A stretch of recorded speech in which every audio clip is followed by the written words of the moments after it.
Esto es lo que está haciendo mi refri. Mi refrigerador tiene un sonido raro. Todo el día se le ha pasado, ya lleva días así. Voy a checar qué es lo que tiene. Voy a quitar esa tapa. Bueno, de hecho ya la aflojé los tornillitos. Vamos a quitarla a ver qué es lo que tiene. ¿Por qué se oye ese ruido? Vamos a ver.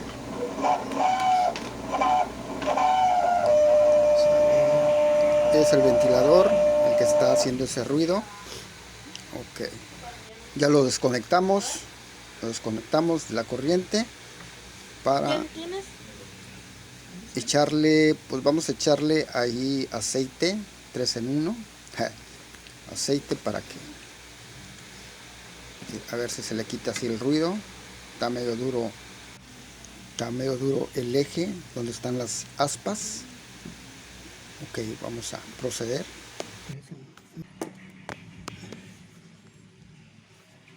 Ok, ya le echamos el aceite allí en el eje donde están las aspas.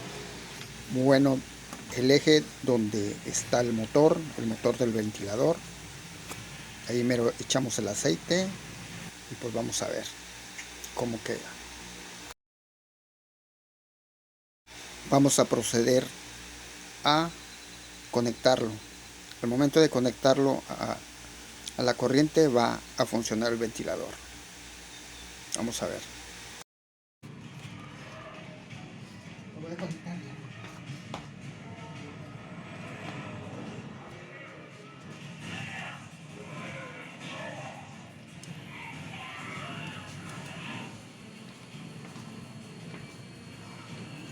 ¿Está jalando el abanico?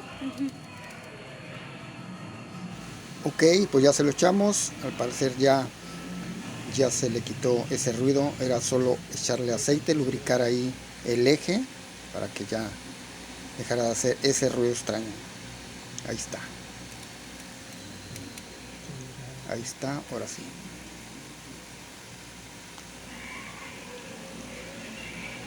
Listo, pues es todo. Es todo. Espero que les ayude este video.